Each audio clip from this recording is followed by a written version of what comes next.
ગુરુગ્રામના એક કેફેમાં 5 મિત્રોએ માઉથ ફ્રેશનરના બદલે ડ્રાય આઈસ ખાઈ લેતા તેમને લોહીની ઉલટી થવા લાગી. તમામને ખાનગી હોસ્પિટલમાં દાખલ કરાયા. હાલ આ સમગ્ર મામલે કેફે સંચાલકની ધરપકડ કરાઈ છે, પરંતુ સવાલ એ થાય છે કે આ ડ્રાય આઈસ છે શું, જે ખાધા પછી લોકોને લોહીની ઉલટી થવા લાગી? ડ્રાય આઈસ કાર્બન ડાયોક્સાઇડનું ઘન સ્વરૂપ છે. તે નોર્મલ બરફ જેવો જ છે, પરંતુ પાણીથી નથી બનેલો. તે ઉપયોગી હોવાની સાથે ખૂબ જોખમી પણ છે.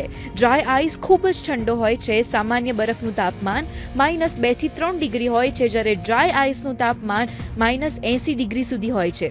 સામાન્ય બરફ ઊંચા તાપમાને આવતાની સાથે જ પીગળવા લાગે છે અને પાણીમાં ફેરવાઈ જાય છે, પરંતુ ડ્રાય આઈસ ઊંચા તાપમાને ધુમાડાની જેમ ઉડવા લાગે છે.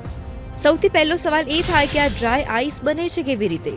ડ્રાય આઈસ બનાવવા માટે પહેલા કાર્બન ડાયોક્સાઇડ ગેસને 109 ડિગ્રી ફેરનહીટ પર ઠંડો કરીને કમ્પ્રેસ કરવામાં આવે છે, જેના કારણે તે બરફ બની જાય છે અને તેનો આકાર નાના કે મોટા ટુકડાઓમાં ફેરવાઈ જાય છે.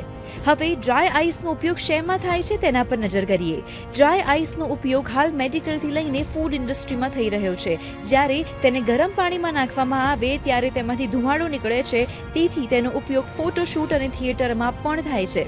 તો સામાન્ય બરફ જેવો જ દેખાતો આ ડ્રાય આઈસ જોખમી કેમ છે? ડ્રાય આઈસ ખૂબ જ ઠંડો હોય છે, જેના કારણે શરીરના કોષો મરવા લાગે છે.